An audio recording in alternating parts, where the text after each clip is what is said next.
está aqui, Senhor, olhando cada um de nós nas nossas dificuldades. E neste momento, nossos corações sente no nosso pulsar o teu coração. Gratidão, Mestre amado. Gratidão por estar conosco hoje. E que possamos, através do seu Evangelho, que é a luz para nossas vidas, nós possamos não só ouvi-lo, porque já te conhecemos, mas que possamos, Senhor, praticá-lo no nosso dia a dia, na nossa família, no nosso trabalho, nas nossas relações. Praticando, Senhor, aquilo que disseste, que todos os mandamentos tu resumiria em 2: amar a Deus sobre todas as coisas e ao próximo como a ti mesmo. Gratidão, gratidão, gratidão, Senhor.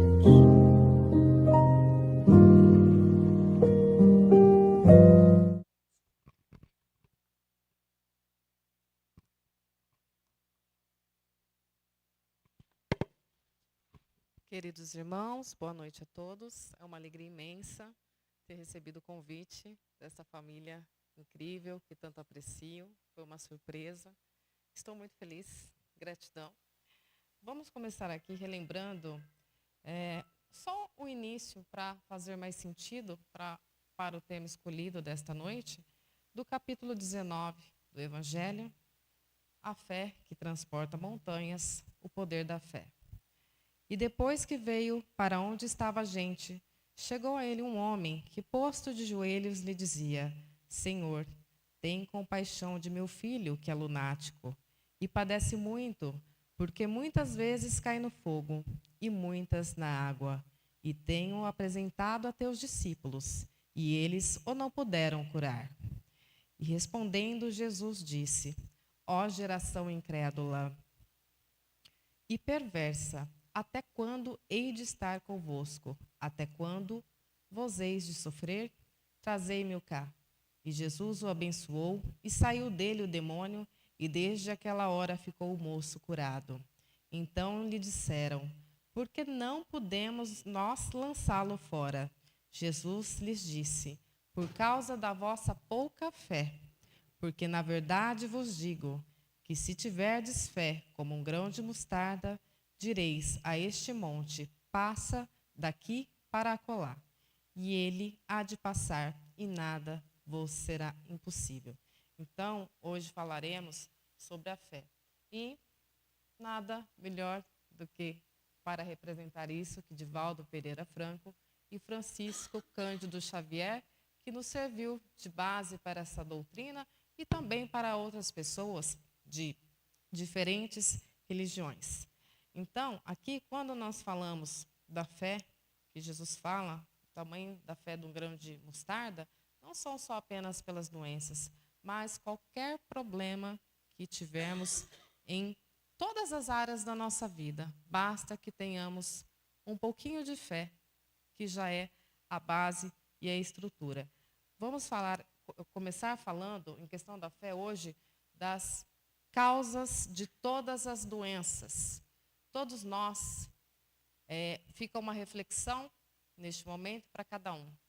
As doenças têm várias causas. Uma delas são as doenças como quando nós somos gerados no útero das nossas mães, né? Então, muitos de nós não sabemos o que nossas mães passaram na nossa gestação. Eu sei que muitos aqui podem não saber o que as vossas mães passaram, e talvez não as tenham mais encarnada para fazer essa pergunta. Mas não tem problema, depois a gente vai falar como se resolve isso perante o que eu vou dizer.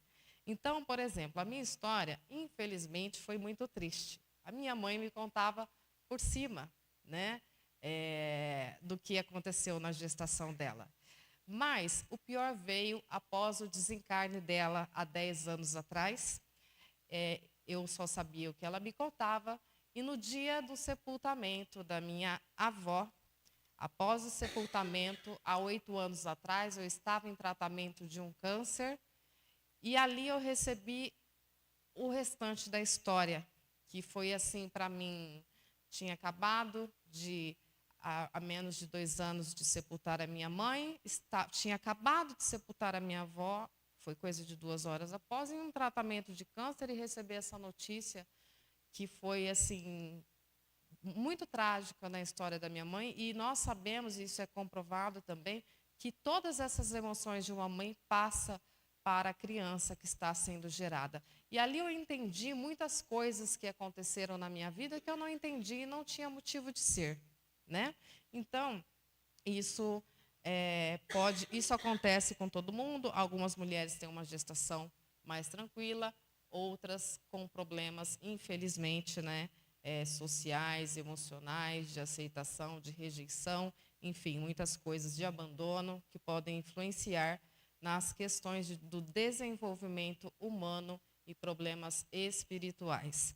Outra causa de doenças físicas também são as causas de vidas passadas, né? Às vezes a pessoa desencarna antes da hora, por um vício, retorna na próxima encarnação com alguma sequela daquela doença, ou por um propósito mesmo de escolha, né, de kármica, de passar por alguma provação. Também temos as doenças de fatores emocionais. As doenças uterinas são, sim, de fatores emocionais transferidas, mas essa que eu estou dizendo agora são de doenças emocionais que a gente carrega ao longo da vida, por um problema no trabalho, por um problema familiar, de um relacionamento amoroso, e aquilo acaba gerando problemas emocionais que geram doenças, né? E temos também as espirituais. Eu vou citar um caso de Divaldo Pereira Franco. Ele, acho que a maioria que sabe, o Divaldo ficou mais ou menos uns 4 meses sem um movimento das pernas. Isso ocorreu quando ele perdeu um dos seus irmãos mais velhos, mas que era muito jovem, decorrente de um aneurisma, né?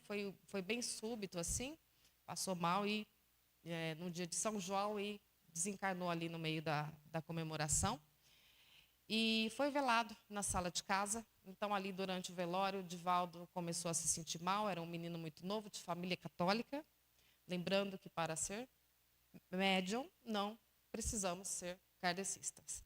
E na época, Divaldo, como Chico, sempre foram de famílias católicas. Durante o velório, então, Divaldo cai no chão na sala de casa. E o pai dele, que nunca acreditou e não gostava dessas coisas do Divaldo, e falava, né, que ele era louco, que precisava de internação, assim como foi o caso da história do Chico também. São histórias semelhantes, né, de Divaldo e Chico. E então, logo após, Divaldo, ele foi atendido por vários médicos que diziam que aquela paralisia dos membros inferiores foi causada por um trauma emocional, pela perda repentina do irmão. E todos os médicos diziam isso na época, até que uma amiga da mãe do Divaldo conhecia uma médium de Kardec e levou até a casa de Divaldo Franco. Ele era um adolescente ainda, e ali a mãe de Divaldo tinha medo, era católica, mas ela acreditava, porque Divaldo dava detalhes extraordinários, né, inclusive dos antepassados, que ele não conheceu, que já tinha desencarnado. Então, ele dava provas reais, assim como Chico Xavier, desde criança. E ali, a mãe do Divaldo, muito assustada, o pai dele totalmente relutante, foi convidado para se retirar deste momento. Então, essa mulher olha para a cama e vê Divaldo ali acamado, e ela vê um espírito do lado dele, que era o seu irmão que teria desencarnado. Ali, Divaldo estava no papel de obsediado e o irmão no papel de obsessor. Vejam bem, neste caso, o irmão não fez por mal, porque ele era muito jovem, foi uma morte muito repentina, e nem ele estava entendendo o que estava acontecendo ali, mas era ele a causa de paralisia das pernas de Divaldo Franco, por mais ou menos 4 meses. Isso eu também vi aqui na região, um centro de um presidente de uma casa espírita, que um dos filhos também sofreu essa obsessão criança e também perdeu o movimento das pernas, né? Muita gente deve conhecer esse presidente, mas não vou citar aqui. Então, ali, pai do Divaldo, muito relutante, essa médium só falou: o senhor acredita em Deus, o senhor é católico, o senhor tem sua fé, colabore com a sua oração lá no outro cômodo. E ele foi para outro cômodo, e ali um pequeno grupo de pessoas orava em volta de Divaldo, enquanto esta senhora aplicava o passe em Divaldo, né? Só que antes o pai do Divaldo questionou: o meu filho, ele falava assim, meu filho vê gente morta o tempo todo, como ele não está vendo o meu filho, né? Então ela disse: porque Divaldo está vibrando no amor e o seu outro filho está vibrando na dor. E ali ela foi dizendo as características desse obsessor, inclusive roupas, cabelo e outros detalhes físicos, e realmente se tratava deste irmão de Divaldo. Então, ela se posicionou, deu um passe de Kardec em Divaldo. E enquanto Divaldo foi sendo beneficiado pelos benfeitores que ali se reuniram neste passe, o irmão que estava como obsessor também foi beneficiado por este passe e encaminhado para um hospital espiritual, provavelmente. Então, os dois foram beneficiados, o irmão de Divaldo foi recolhido e Divaldo imediatamente, após meses, voltou a andar após esse passe, né? Então, isso gerou muita repercussão na época em Feira de Santana, que é a cidade natal de Divaldo Franco, né? Dentro da Igreja Católica. Mas, depois a mãe do Divaldo foi com ele dentro de um centro espírita de Kardec, a convite dessa moça. E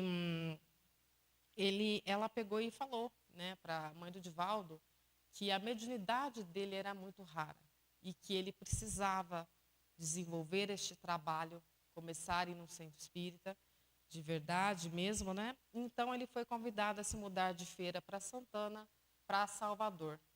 E ali ele começou a frequentar esse centro, que já existia, dessa mulher que veio em socorro dele, deu o passe que fez ele voltar a andar. E ali ele começou a estudar, ele começou a participar das sessões mediúnicas, e ele começou a se comunicar ali com os espíritos, né? Então, um dia um espírito se comunicou e falou para ele: você vai ler o livro dos espíritos inicialmente, nem que seja mais de 100 vezes, até que você compreenda. Mas todas as vezes que você ler o livro dos espíritos, você vai sempre aprender algo a mais. Porque quando a gente lê, ou até vê um filme que a gente volta, a gente fala: nossa, não tinha prestado atenção nisso. Então, eu vejo muita gente falando: eu sou espírita. Nunca leu as 5 obras básicas de Kardec e nem as outras 2 complementares, sendo a última Memórias Póstumas, de Allan Kardec, que é pós-túmulo, né, pós-desencarne, que ele conta, né, muitas coisas interessantes que complementam essa obra. Então, não podemos dizer que às vezes somos espíritas, a não ser que tivermos a sabedoria, porque tem aquele que se diz espírita, que vai na palestra uma vez por mês, mas não estuda, não lê em casa. Hoje nós temos o YouTube, por exemplo, para quem tem problema na visão, como eu, às vezes não vai ler, tem todas as obras lá para pôr. Vai varrer a casa, coloca qualquer das obras. E muitas obras famosas de Divaldo, Chico e outras pessoas, o seu Herculano Pires, Dona Heloísa Pires.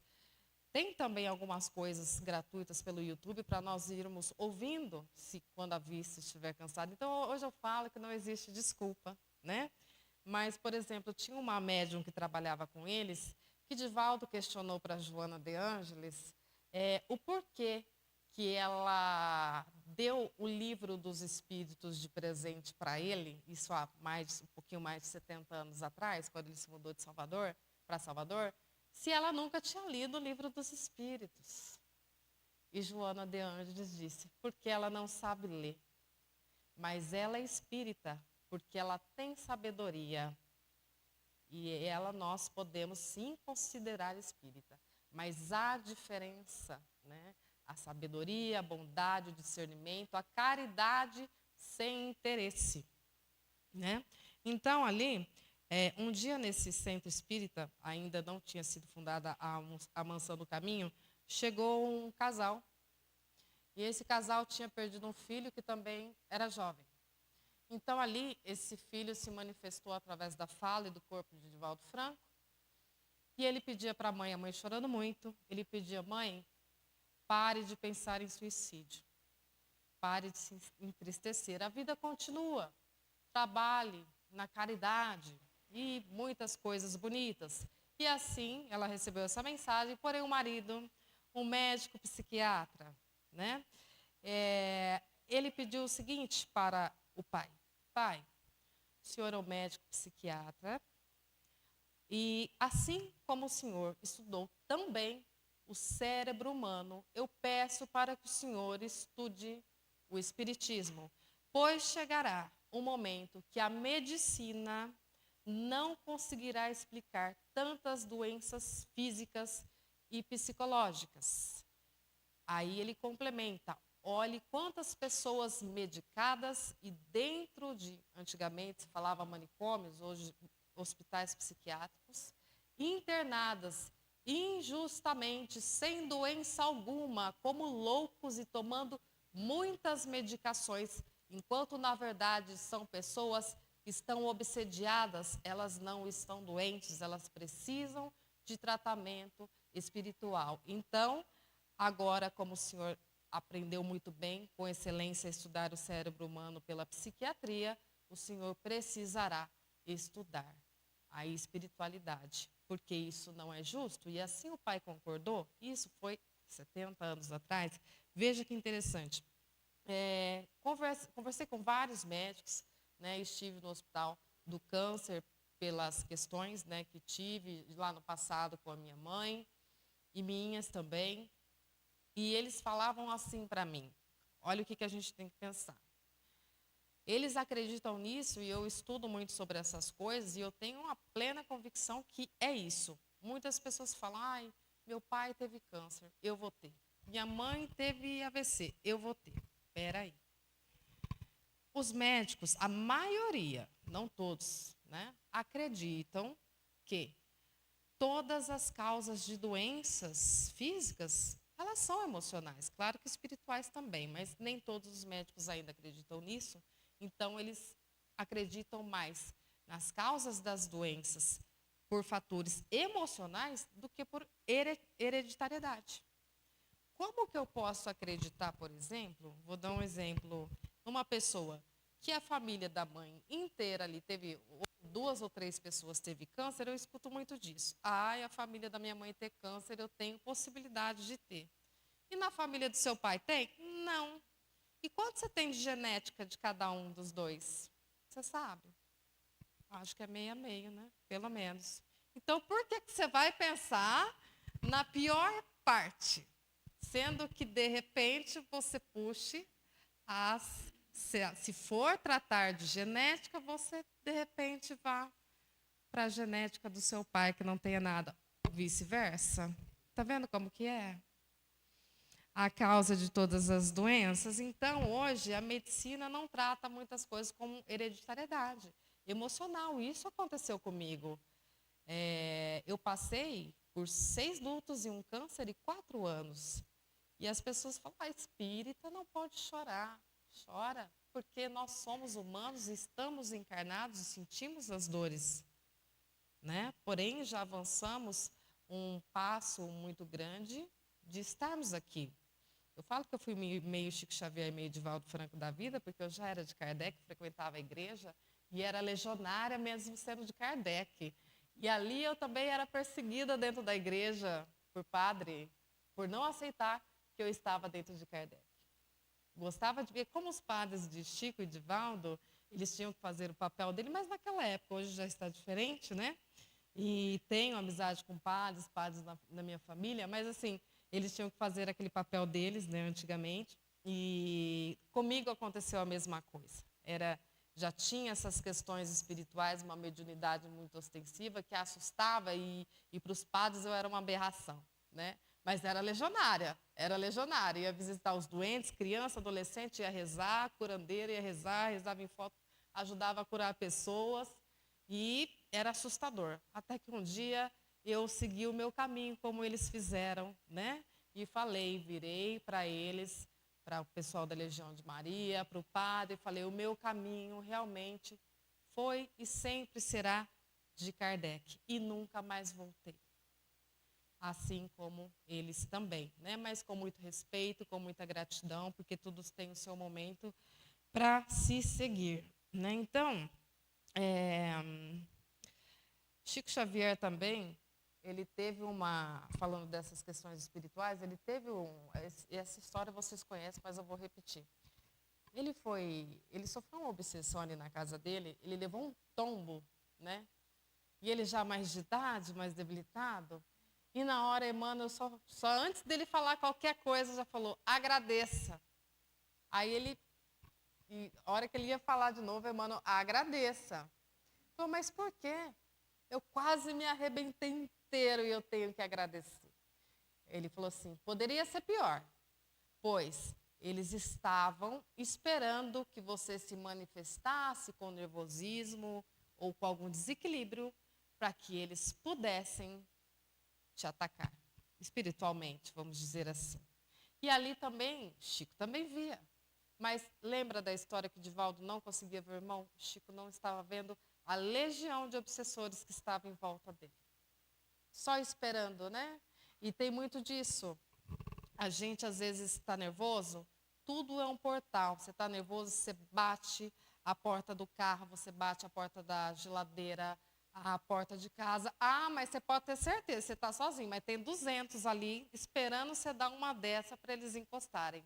Porque ali, naquele nervoso que você bate ou joga alguma coisa, ali a sua vibração ela cai em 1 segundo. E são milésimos de segundos.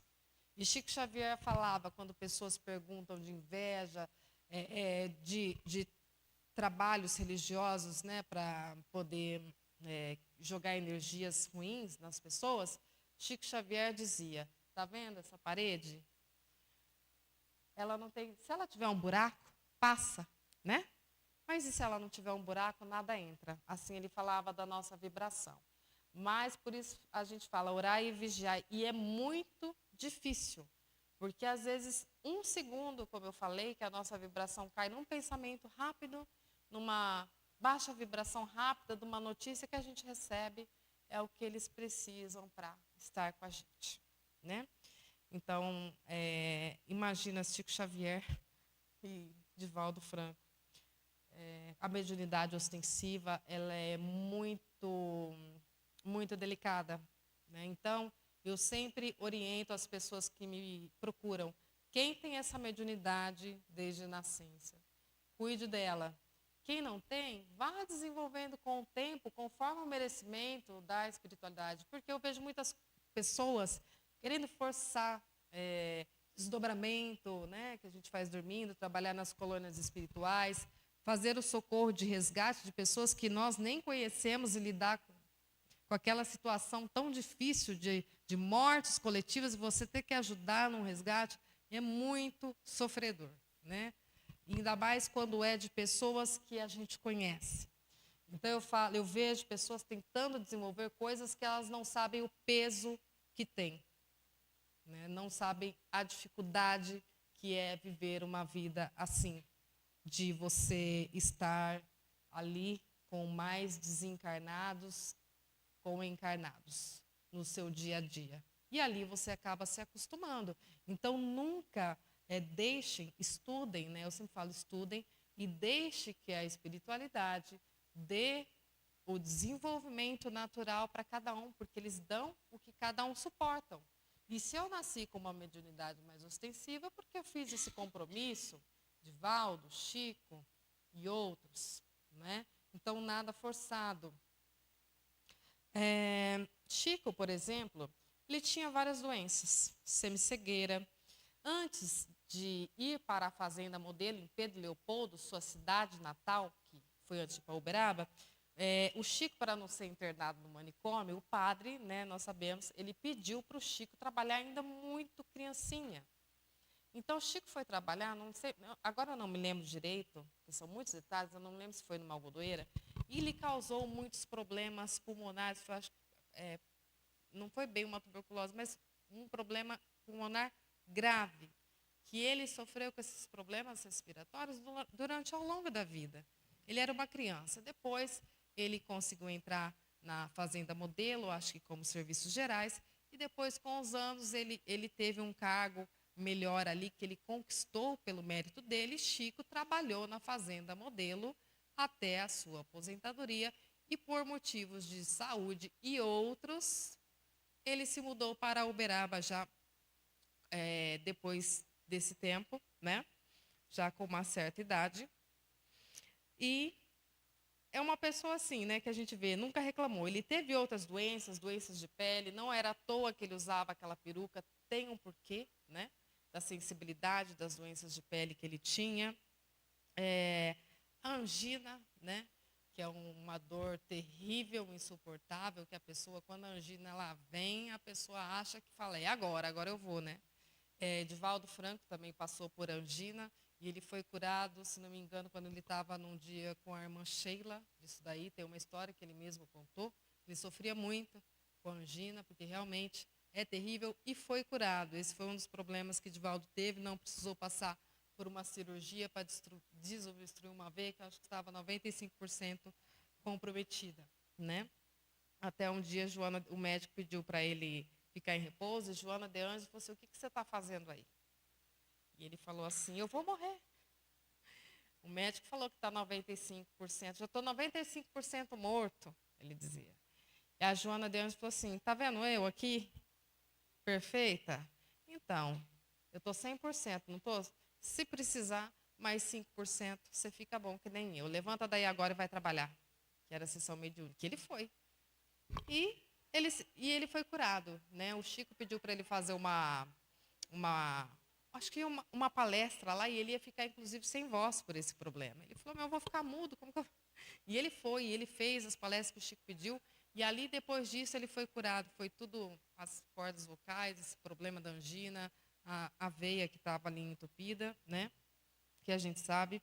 Então, o Divaldo passou, né, há poucos anos atrás, por uma cirurgia de hérnia de disco, né? Então ele teve também essa cirurgia que foi curado, problema renal, câncer, uma cirurgia renal, e também um câncer na bexiga, que foi o que levou ele ao desencarne, né? E ambos, você vê, né, a questão da fé. Você vê que até onde eu fiquei sabendo também, o Chico Xavier teve uma doença aos 15 anos que ela era degenerativa e que ela não tem cura.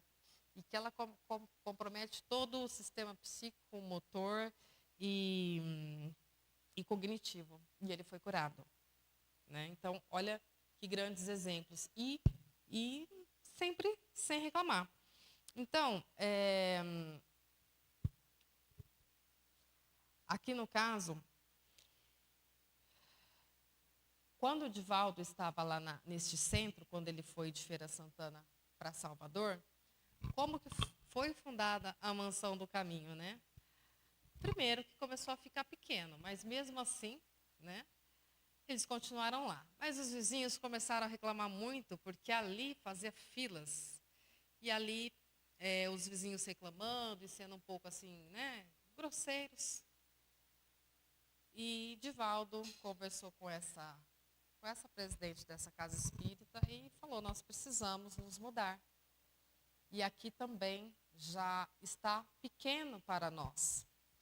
Foi aí que surgiu a Mansão do Caminho, que ele fundou com o seu amigo Nilson. Ele tinha sido professor do Nilson, professor de datilografia do Nilson, e ele foi em socorro do pai do Nilson, que estava com problemas de saúde, falou que tinha parado de beber. Quando o Divaldo entrou no quarto, tinha mais desencarnados do que encarnados, porque o pai do Nilson bebia escondido e continuava atraindo aqueles obsessores, e foi Divaldo que resolveu essa situação, né?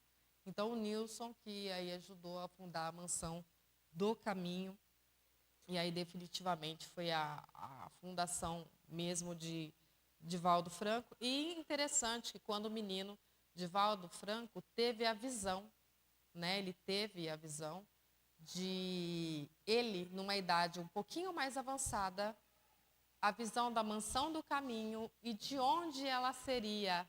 E ele não entendeu, mas ele teve aquela visão para o futuro, né? Dele mesmo contou depois. Isso, então, se formou a mansão do caminho. Então, assim, percebe-se que eles não reclamavam, né? Eles não reclamavam. O Divaldo, no começo, ele pedia para a Joana falar o nome dela. Ela não falava, falava que era um espírito amigo. Mas por quê? Isso é muito comum. Tem muita gente que quer saber o nome do mentor, né? Principalmente quem tem uma mediunidade mais... Não precisa ter todas as faculdades mediúnicas, mas tem algumas e fica perguntando. Eles não falam. Joana de Ângeles fez isso com o Divaldo também. Ela disse para ele que ela precisava sentir mais confiança e ele estar mais preparado para saber quem era ela. E Joana de Ângeles foi mãe de Divaldo Franco em outra reencarnação, né, que é uma história para outro dia, que desencarnaram juntos porque queimaram eles, né, vivos e desencarnaram. Então, nessa condição, nessa reencarnação, Divaldo veio com o filho e Joana como sua mentora. Né? E ela puxava muito, né? Quando o Divaldo falava assim, ia ajudar alguma pessoa, eu sou espírita. E ele olhava para o lado, né? Sempre. Você não é espírita, Divaldo. Você é médium. Você só vai ser espírita quando você compreender a doutrina. Já foi lhe passado tudo para tirar a sua agonia e o seu sofrimento. E a primeira lição é o Livro dos Espíritos, quantas vezes foram necessárias, e todas as outras obras. Né? Quando o Divaldo ia desencarnar, este ano, Joana de Ângeles, no dia que ele ia desencarnar, ele mesmo contou que Joana falou assim para ele, Divaldo, hoje era o dia do seu desencarne. Porém, lhe foi concedido mais um tempo. E ele disse assim para Joana, mesmo com a doença já fragilizada, ele disse, tudo bem, Joana. Para mim, tanto faz estar aqui como do outro lado, pois a vida continua e lá eu continuarei a trabalhar. Mas se me foi concedido mais um tempo, né, vamos enfrentar com a doença. Mas foi muito bem cuidado, a espiritualidade amiga fez tudo o que pudesse para amenizar o sofrimento de Divaldo por merecimento. Eu digo em questões de dores físicas, não que ele não tenha sentido, mas amenizou tanto que pôde pelo seu merecimento. E aí eu me lembrei da minha mãe, que no leito de morte dela também por um câncer, eu perguntei para ela se ela estava preparada, pois ela era muito jovem, né? Se foi aos 53 anos. E naqueles 5 anos daquela luta, ela desencarnou do mesmo câncer da Preta Gil, que para mim é um dos mais sofridos e dolorosos para um ser humano. Conheço e conheci, convivo com vários tipos de câncer, inclusive dentro do Hospital do Câncer, e eu falo para vocês, é um dos mais tristes que tem. O mesmo câncer que minha mãe desencarnou, que é o mesmo da Preta Gil. E a minha mãe, eu falei para ela, aos 53 anos, eu falei, nossa, eu sou amiga das amigas dela, né? E eu não podia ser egoísta. Eu não podia deixar mais minha mãe sofrendo. E pedi para Deus fazer um milagre. E aí ela pegou e falou que estava preparada, que uns dias antes, umas familiares nossos, né, tinham vindo das colônias que vivem hoje, visitá-la, avisando-a que viriam neste recolhimento dela. Embora ela deixasse suas filhas muito novas, hoje não sou tão nova, né? Mas ela quer, né? Os pais querem ficar com os filhos, né? Não esperam assim. Então ela, ao mesmo tempo que ela queria ir, ela sentia aquela dor. Mas aí eu falei para ela, você sabe que isso pode acontecer a qualquer momento? E ela falou sim. Eu falei, você está preparada para isso? Ela falou, estou. Você não tem medo? Ela falou, não. Aí ela deu os nomes de quem tinha vindo da família, né, para poder fazer esse encaminhamento dela quando ela desencarnasse. E aí ela falou uma coisa que Divaldo também falou e que eu também falo. A cura, muitas pessoas pensam de qualquer doença, tá? Não precisa ser só do câncer, não. Que a cura, a pessoa desencarnou, ela não se curou. Não.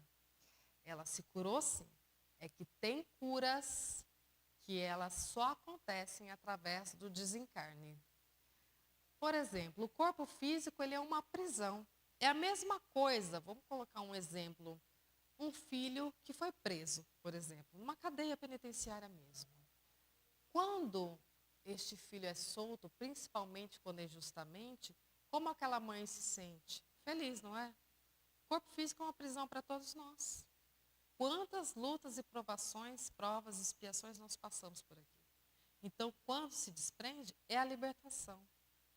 Se pensarmos assim, sofreremos menos. Não que não sofreremos, mas amenizaremos. Que isto é uma cadeia, né? Aqui a gente sente dores, a gente sente tristezas. Do outro lado, quando a gente se desprende do perispírito, enfim, dessas dores, né, que ligam esse sofrimento no desencarne, não há mais nada disso, né? Então, uma coisa que Divaldo e que minha mãe falou e que Divaldo falou também, e que eu concordo, a cura, muitas vezes, ela vem pelo desencarne. Agora, vamos falar um pouquinho da cura. Nós nunca podemos deixar a medicina, certo? A medicina e a espiritualidade andam juntas. Hoje, dentro dos hospitais, muitos médicos já acreditam, né? Estive esse ano no Hospital do Câncer, recebi curas extraordinárias através de cirurgias espirituais, né? Em menos de um ano, estou nesse processo novamente. E coisas que não tinham explicação. Não tinha explicação pela medicina quando viram os resultados dos meus exames, por exemplo, ano passado. Era para ter sido dos piores. E ali, através da cirurgia espiritual, sofrendo assim, começo na primeira, eu já melhorei. E fui melhorando. Até um problema cardíaco, tal da angina, e outros também. Até fiz um exame semana passada e simplesmente quase que estão desaparecendo já também, né? Então, nós vamos começar, sempre devemos, como eu falei, a medicina não substitui o tratamento espiritual, tá? E nem o espiritual a medicina. Então, lembra que eu falei dos traumas do útero da nossa mãe, quando nós estamos sendo gerados? Como que nós vamos começar a nossa cura espiritual? Porque aí vem o sucesso com a medicina. Se Deus permitiu ao homem a medicina, é porque é para ser utilizada. Eu tenho medo de agulha, eu passo mal. Mas ela tem que ser utilizada. Eu já vi gente desencarnar, suicídio involuntário, por ter medo de aceitar o tratamento. E embora jovem. Não sabia que era um suicídio involuntário, mas foi-se. Então, que paz esse lugar, né? Nas minhas preces, e que eu costumo ensinar, eu gosto de ensinar porque dá certo, tá? Eu peço para que Deus, se for da vontade dele e do meu merecimento, para que ele cure todos os meus traumas sofridos durante a minha gestação que foi passado para mim. Ah, mas eu não sei o que minha mãe passou na minha gestação. Eu não sei quais foram os traumas e ela já desencarnou, não tenho como perguntar. Não tem problema, Deus sabe. Seu anjo da guarda sabe, Bezerra de Menezes sabe. Os espíritos mais afins que vocês tiverem mais ligação, né? Então, façam essa prece primeiramente para qualquer... isso é até para uma prevenção de doença, tá? Não é só para quando estiver doente. É uma prevenção. Primeiro pedindo para Deus curar tudo. tudo, todos os traumas que foram ocasionados em vocês quando vocês estavam sendo gerados no útero da mãe de vocês, tá? Essa é uma das preces, é uma conversa com Deus. É o primeiro pedido de cura nessas preces. Segundo, nos perdoar. Como? Às vezes, eu duvido que aqui não tem alguém assim. É comum que cometeu um erro lá no passado, quando mais jovem, há 10, 20, 30, 40, 50 anos, e fica se remoendo e fica, mas se fosse hoje eu não teria feito. Mas nós temos que pensar que naquela época nós não tínhamos o conhecimento e a experiência que nós temos hoje, o amadurecimento que nós temos hoje, por isso nós cometemos aquele erro. E aí a pessoa passa se remoendo porque brigou com o pai, ou porque o pai brigou com a mãe, e porque não sei quem, enfim. E leva aquele peso do remorso, de coisas que já passaram, né? Então, se a pessoa não se perdoar, dificilmente ela vai se curar de alguma doença. Primeiro é o perdão dela. Ela tem que se perdoar, eu tenho que me perdoar. Lá atrás, quando eu tinha 20 anos, eu era outra Manuela. É claro que sempre vivendo dentro de tempo religioso, dentro de Kardec, desde muito cedo, desde criança, aprendi muita coisa e sempre me cobro, porque é uma cobrança extrema para realmente ser espírita. Mas também fiquei, nossa, eu errei, peraí, preciso me perdoar, mas eu procuro errar pouco, eu procuro pensar. E eu procuro me colocar no lugar do outro antes de eu julgar e apontar o dedo, para ver se realmente eu não estou sendo injusta. Mas nós erramos mesmo, né?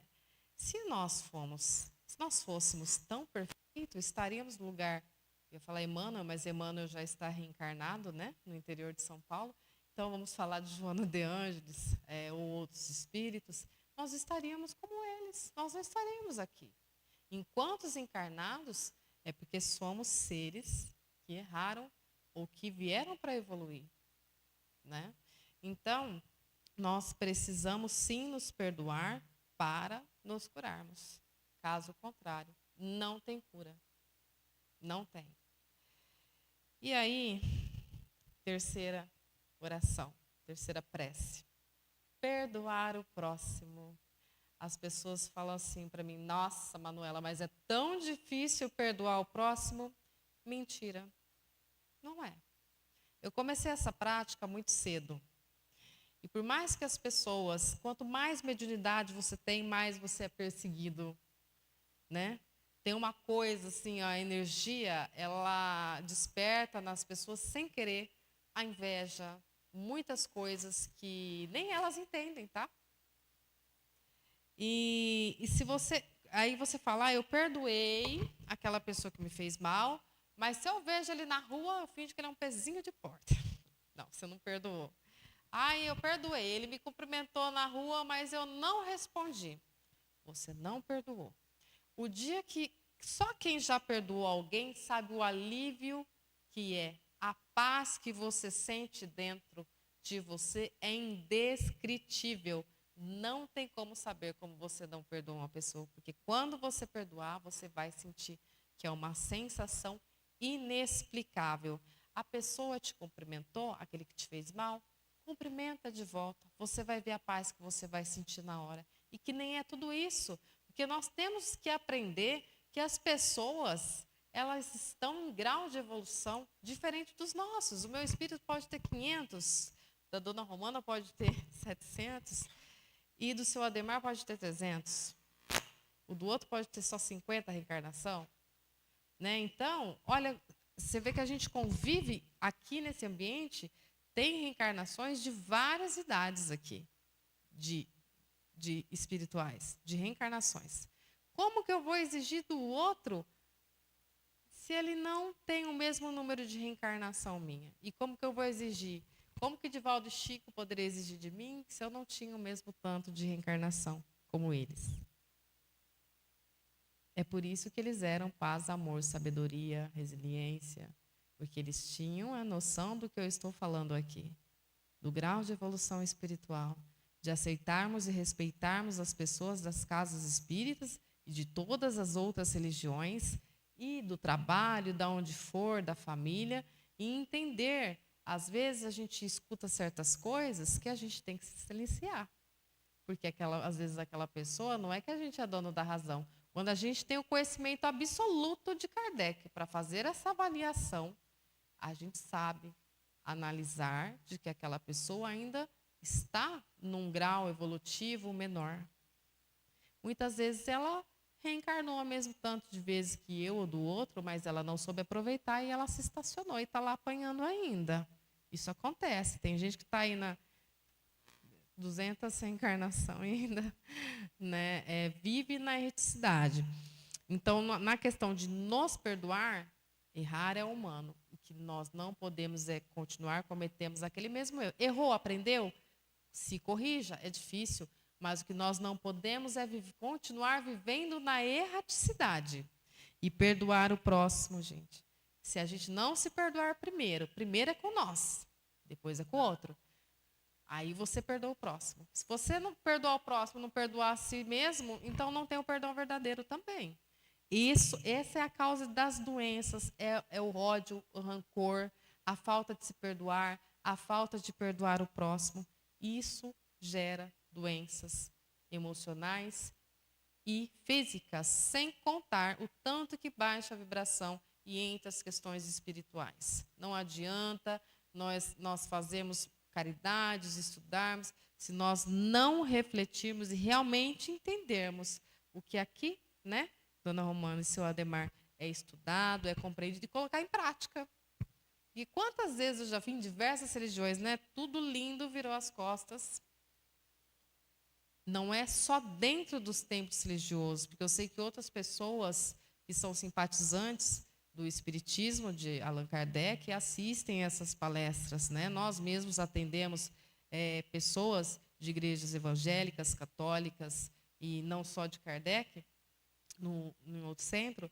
Então a gente sabe, né, que tem pessoas que são simpatizantes e é assim. Mas quantas pessoas nós vemos que vai lá, abraça e trata bem um paciente que está num tratamento espiritual, mas não se dá bem com os trabalhadores da casa, ou com o vizinho, ou até mesmo com a família. O que adianta? Nada. Eu, no meu conhecimento, eu não considero espírita. Eu considero pessoas que estão lutando ali para se melhorar, que essa é a parte mais difícil. Eu reconheço isso. Né, que se estão ali com mesmo tantos defeitos, é porque elas reconhecem que elas precisam de mudança. Mas a mudança é difícil, mas pelo menos elas estão tentando. Isso é muito difícil. A doutrina espírita de Allan Kardec, ela exige muito de nós. É uma cobrança diária. Então, se a gente começar a mudar aos poucos, nos perdoar, perdoar o próximo. Tem outra prática que eu faço e que eu costumo ensinar. Ela não é nada religiosa, tá? É muito estudada pela física quântica, é ciência, é física, mas ela tem dado muitos resultados. Eu vou ensinar aqui para vocês como eu faço. Eu gosto, é a cura da criança interior. Ela dá muito certo. A primeira prática, ela é um pouco desconfortável, dependendo da história de cada um. Vocês podem até chorar, de repente, no final. Mas ela não é uma prática para fazer sempre, mas é uma prática para quando se sentir necessário. Eu faço essa prática.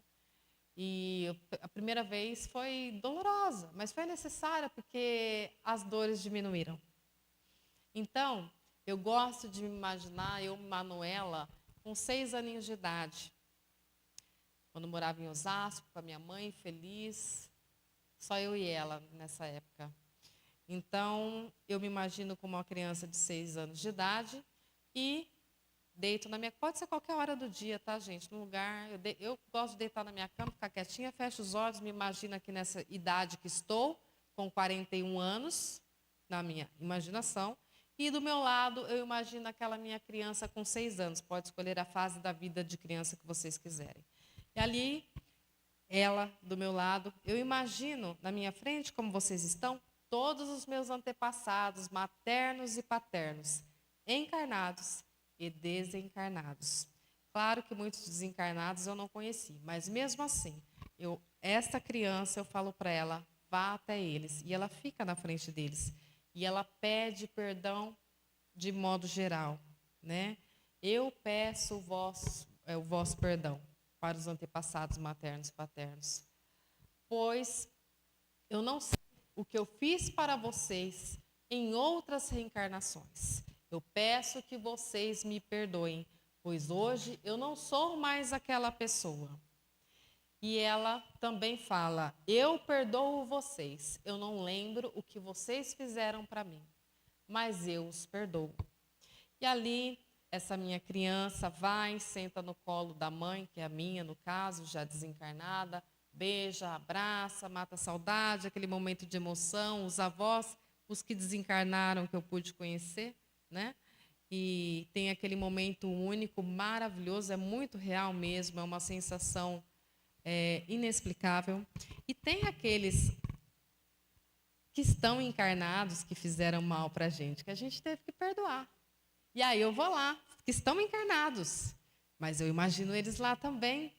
Inclusive, foi um desses traumas uterinos aí da minha gestação. Imagino o quanto foi difícil descobrir essas partes. Do que vocês estão pensando para muito pior, né? Então, minha mãe sofreu muito mesmo. E ali eu olho para o meu pai, que está encarnado, e digo que o perdoo, mesmo que ele não cumpriu com o papel de pai, não conseguiu, né, conforme veio escrito para ele. E perdoo os que estão aqui encarnados. Essa criança conversa com todos eles que estão aqui encarnados, que fizeram mal para minha mãe e para mim, porque na gestação acabou me afetando, né, também, a eu e a ela. E também durante a vida também me afetaram. E eu os perdoei. Convivo, eles nem imaginam que eu sei, tá? Porque a verdade, ela vem. Ela vem. Ela pode demorar, mas ela sempre vem. Ainda mais para quem é justo. Eles não sabem, mas eu os perdoei e convivo com eles normalmente. Então, esse é um exercício da cura da criança interior. Depois, o que eu faço? Eu puxo essa criança, geralmente ela chora, né? Eu vejo, é bem interessante. Eu acolho essa criança, eu ponho ela no meu colo, a minha criancinha no meu colo, e eu abraço ela, abraço muito e falo que eu a amo, que ela não está sozinha, que a mamãe sempre vai estar com ela, que os avós sempre estarão com ela, que o pai deu aquilo que de melhor ele tinha conforme a evolução espiritual dele. Eu falo, mas não te deu nada. Era o que ele tinha para dar. Né? E assim eu tive que aceitar. Então é isso, abraço essa criança, muito, muito, muito. Falo que a gente sempre vai estar junto, que a gente nunca vai estar sozinha. Por quê? Todos nós temos uma criança dentro de nós. Quem que não ri, não brinca, se diverte aqui, de momentos de distrações saudáveis? Essa criança nunca vai morrer. Todos nós temos essa criança, né? Então, nós devemos também, aqui, além desse exercício, nas nossas preces, quem não quiser fazer o exercício, nós podemos fazer as preces, sempre incluir, não é só esperar uma vez por semana no dia do Evangelho no Lar, eu costumo fazer todos os dias o Evangelho no Lar. Mas, fazer as preces para os nossos inimigos encarnados e desencarnados, e neles entram também os nossos familiares maternos e paternos, encarnados e desencarnados. Não são só os inimigos aqui do plano terreno. Nós temos os inimigos desencarnados e nós, tantos maternos ou paternos, ou esses obsessores que tivemos alguma desavença em algumas vidas, né? Aí para trás, que nós temos que pedir o perdão, igual eu falei da história dos familiares, pedir perdão para eles nessas preces. E falar que nós mudamos, que não somos mais aquelas pessoas e que não nos lembramos e que também os perdoamos. E isso vai indo, vai indo, vai indo com muita luta, por isso que tem que ser, sabe, talvez não todo dia, mas sempre que nos lembrarmos, fazer essa prece para pedir e dar o perdão para os nossos inimigos encarnados e desencarnados, vamos dizendo inimigos, não irmãos. E quando eu faço essa prece, eu converso com eles, eu os chamo de irmão. Eu não chamo de inimigos e nem de obsessores, porque eles são nossos irmãos, né? Por exemplo, Divaldo Franco. Divaldo Franco, vocês já viram aquelas pessoas que já foram assassinadas por engano? Já, né? Foram assassinadas por engano, foram presas por engano, sofreram violências por engano, porque foram confundidas. Quantas pessoas foram presas, foram mortas porque foram confundidas? Divaldo Franco quase se machucou na época, que ele já estava em Salvador. O obsessor dele, um belo dia, fez que um senhor confundisse Divaldo Franco com o inimigo dele, e ele avançou no Divaldo Franco ali, fisicamente o agredindo. E ali, rapidamente, o obsessor do Divaldo Franco soltou esse senhor voltou à realidade. Divaldo, me desculpa, eu confundi você com tal pessoa, com um inimigo meu. Mas, até então, olha o que um obsessor pode fazer. Ele fez com que esse senhor, conhecido de Divaldo, visse no Divaldo a característica física do inimigo. E Divaldo apanhou, né? E Divaldo ficou muito nervoso, esse espírito começou a perseguir ele. E aí ele falava: o que você quer? Você quer que eu me mato? E ele falava sim. E Divaldo subiu numa ponte e ali ele ia se jogar. Você vê como que é uma coisa. Divaldo jamais faria isso. Você vê como que a obsessão ela é perigosa? E ali, quando ele estava ali em cima, várias pessoas ali, moradores de rua, gritando, pessoas mais humildes, gritaram o nome dele e na hora ele parou. E Joana de Ângeles fala que são os mais humildes que salvam as pessoas e que Jesus enviou aquelas pessoas para salvar Divaldo Franco. E quando ele está lá em cima, né, prontinho para cometer o suicídio, a irmã dele chama ele, a irmã dele mais velha. Essa irmã do Divaldo foi a primeira que desencarnou. Ela se suicidou após uma decepção amorosa porque o marido a traiu. Então, ela ingeriu veneno. Quando Divaldo olhou para baixo, ela disse: Divaldo, não faça isso, meu irmão. Já fazia anos que ela tinha desencarnado. E ela falou: olhe para mim. E ela, toda desfigurada pelo veneno que ela havia ingerido por essa traição do marido. E ela falou: Divaldo, olha a minha situação. Até hoje eu sinto as dores desse veneno me corroendo, meu irmão. Né? E aí, Joana de Ângeles, ele sentia muita falta de convivência. Divaldo Franco sonhava em construir uma família, em se casar e ter filhos. E Joana de Ângeles, ele perguntava se essa era a vida que ele tinha que levar. E ela falou que sim, né? Que ele sentia falta de ter outras coisas, né? E ele até tentou também namorinhos, né? Ele era um moço muito bonito, tinha várias paquerinhas, e até nisso esse obsessor estragava. Até nisso. Ele causava situações com as mocinhas que apareciam atrás de Divaldo Franco, aquele moço muito bonito, e até de idade, ele era um homem muito bonito, né? E na hora que ele ia se aproximar da mocinha, esse obsessor colocava alguma coisa ali do lado que assustava todo mundo e nada acontecia, não pegava nem na mão da moça, gente. Olha que coisa. É terrível, a obsessão é terrível, né? Então, teve esse caso aí, e um dia, Divaldo Franco não teve filhos biológicos, porém ele adotou mais de 650 crianças e adolescentes, né? E que ali foram criados dentro da mansão do caminho, tiveram seus filhos, netos, enfim. Então ele teve essa missão, né? E ele já tinha tido essa visão, Joana também tinha falado para ele, para não chateá-lo quando ele era muito jovem, quando ele falou que queria construir uma família, falou: não está na sua programação por enquanto, para não desesperá-lo, até ele compreender qual seria a missão dele aqui, como Chico Xavier também. Mas um certo dia chegou na mansão do caminho uma menina e abandonou mais uma criança na mansão do caminho.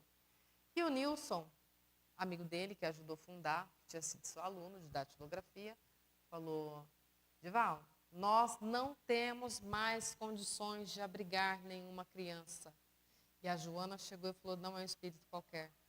E o Divaldo falou assim: nós vamos abrigá-la e eu vou adotá-la e amá-la como minha filha e darei meu nome a ela. Eu estava esperando, fazia 400 anos. Estava esperando aquela pessoa 400 anos, aquela criança. Então, Divaldo vai lá, né, com a criança, e quem que aparece? O obsessor, que quase fez ele se suicidar, que estragou todos os namorinhos, nunca deixou ele fazer nada, tadinho, nem passear ele conseguia, nunca teve, né, uma vida, não aproveitou assim a juventude da forma que pessoas costumam aproveitar. Então, ele lá com a criança, chega o obsessor, com aquele ar de cinismo, tentando convencer Divaldo a voltar de todo jeito para a Igreja Católica. E ele fala até com desdém, olhando para aquela criança: você vai amar isso aí? Desse jeito, viu? Falou: vou. Você tem certeza, Divaldo? Tenho. Assim como eu te amo, porque antes Divaldo ficava muito nervoso. Mas depois, no aprendizado, Divaldo aprendeu que só se doutrinava um espírito com calma, paciência e amor. E antes da mansão do caminho, teve médiuns ali em Salvador que ia doutrinar um espírito sofredor e falava num tom de muita autoridade, o que piorava. E aí vinha um médium mais com todo aquele amor, com toda aquela calma, conversando com aquele espírito e conseguia fazer esse encaminhamento. E então, o Divaldo falou para esse obsessor: eu vou amá-la, assim como eu sou capaz de amar você. Porque Divaldo falou: eu vou viver tempo suficiente para te amar. E aí, esse espírito foi abaixando a guarda. Mas Divaldo sabia. E aí, de repente, esse espírito fala: Divaldo, não é qualquer criança que está aí. Ele falou: eu sei, é a sua mãe. Era a mãe daquele obsessor do Divaldo Franco, que ele estava ali adotando. Então, dali, de tanto Divaldo orar pelos inimigos encarnados e desencarnados, chegou a vez de Divaldo Franco fazer essa adoção da mãe desse obsessor. E ali ele virou, o Divaldo falou: eu vou amá-la como minha filha, né? E ele agradeceu o Divaldo com os olhos cheios de água. Ele falou: Divaldo, eu não sei se um dia eu vou conseguir te amar, mas eu vou te deixar em paz e eu vou conseguir te perdoar. E assim ele deixou o Divaldo Franco 400 anos depois. 400 anos somente. Então você vê, a adoção, tem a questão da adoção, que a adoção ela quebra muitos sistemas kármicos, padrões kármicos. Mas Divaldo Franco não sabia disso, foi feito com amor. E, sem ele saber disso, ele adotou tantas e tantas pessoas, tantas crianças e adolescentes, né? E até eu ia entrar com a adoção em 2019, me programei, e depois veio logo esse processo de pandemia e não deixou acontecer. Aí até falei numa palestra: não pense que vocês vão adotando criança na intenção de que vai reduzir seus karmas, porque tudo que é intencional não acontece. Divaldo Franco não sabia. Quando eu entrei, foi para entrar com o processo de adoção, eu também não sabia disso. Também não sabia. Não tinha interesse nenhum de reduzir karma, porque eu não sabia. E se eu fosse entrar com uma adoção hoje, seria pela mesma vontade que eu sempre tive. Então, é a mesma coisa que eu falo. Eu já vi gente em templos religiosos, independente de ser Kardec, porque em muitos lugares fazem sopa, né, outras religiões, tem trabalho de caridade, que eu já entrei, que eu vi as pessoas trabalhando com aquela cara feia na obrigação, que eu falo assim: meu Deus, A pessoa está fazendo um trabalho de caridade para buscar um lugar lá no céu. Mas mal sabe que ela vai descer direto no escorregador, né? Por quê? Brincadeiras à parte. Quando você faz um trabalho de caridade, para você achar que você vai ganhar um lugarzinho lá, em algum dos planos espirituais, você já está pecando. A maioria de nós descemos direto para o umbral mesmo. Por isso é preciso a reforma íntima, moral e ética dentro de Kardec e seguir rigorosamente. Estudar.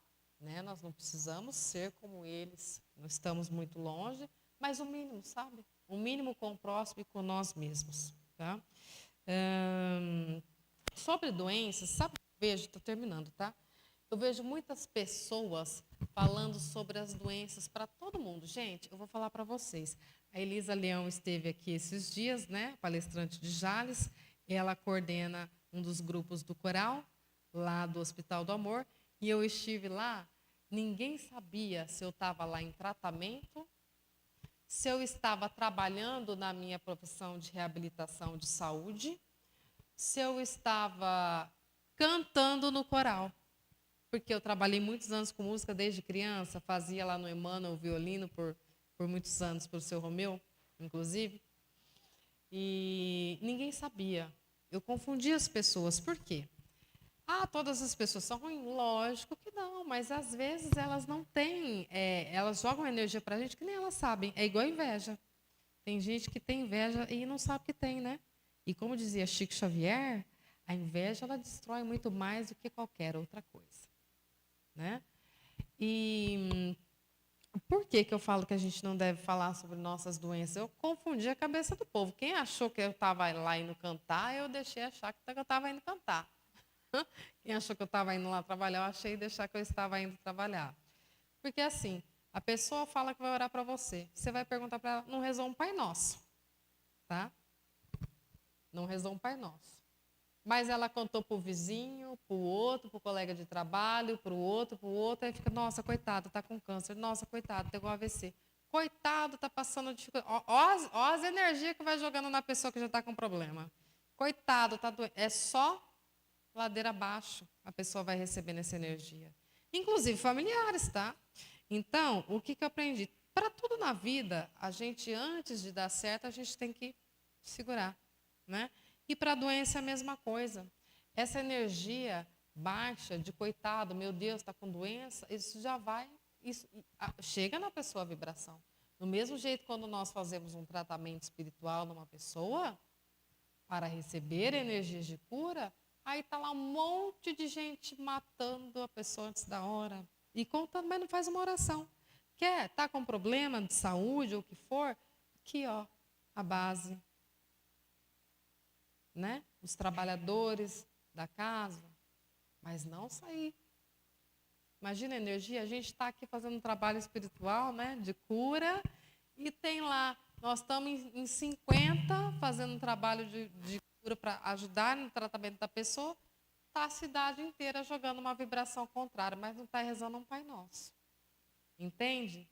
Que até nas questões de saúde nós temos que saber para quem pedir oração. Não é para qualquer um. Mas você está sem cabelo. Eu tive que fazer esse negócio aqui que é o cabelo mesmo, mas é só por uma prevenção, não é nada grave. Mesmo que seja grave, ninguém precisa ficar sabendo. Só quem realmente é essencial. Nós precisamos aprender a ter essa sensibilidade energética e tomar muitos cuidados, porque pode piorar todos os problemas da nossa vida.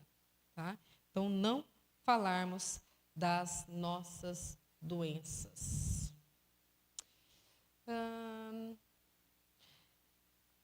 Quando eu tive câncer,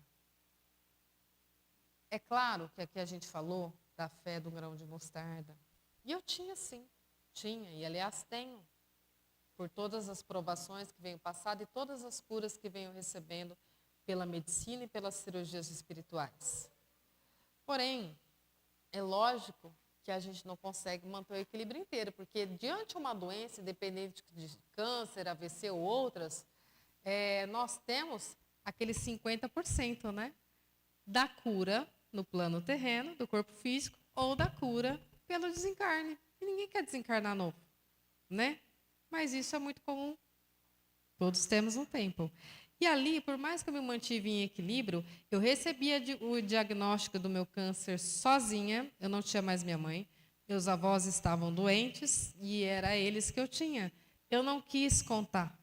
E se eu contasse para os filhos deles, irmãos da minha mãe, que são meus tios e primos, eles iam levar para os meus avós, que estavam debilitados. Então eu não contei. Eu contei apenas no local que eu trabalhava, que eu dava aula na época, na prefeitura e no clube. E para a pessoa, né, no caso que tinha um relacionamento de muitos anos, e 2 pessoas que me auxiliaram muito aí, 2 amigas também. E isso foi numa semana de Natal, que inclusive eu passei toda costurada lá no Lote Eventos. Operei dia 20 de dezembro e fui passar um ano novo lá, que eu aluguei, né? E não tive como correr, mas veio o medo. Veio o medo, foi chegando perto, foi dando desespero. E era um hospital particular, gente, quando eu operei, que quando eu olhei, eu falei, meu Deus, estou no nosso lar, igualzinho, a hora que eu acordei, que eu olhei, que eu vi, parecia o nosso lar lá mesmo. Eu falei, nossa, que desencarne maravilhoso, não senti uma dor. E o povo com medo de desencarnar em cirurgia. Eu falei, mas se eu desencarnei mesmo, que benção, será que eu merecia tanto, não senti uma dor? Meu Deus. A alegria durou pouco. Mas foi ótimo, porque eu continuei aqui, graças a Deus, né? Porque sinal que eu tinha muita coisa para cumprir, eu só tinha na época 32 anos, quase 9 anos atrás. Só que aí nesse desespero, né, eu não queria nem ir. Eu falei, um dia antes me deu um desespero, eu falei, eu não vou. Só que antes eu fui caindo com medo. E aí eu recebi uma mensagem, que eu vou ler ela aqui agora para a gente finalizar. E essa mensagem eu leio sempre que eu posso, que vem o desespero.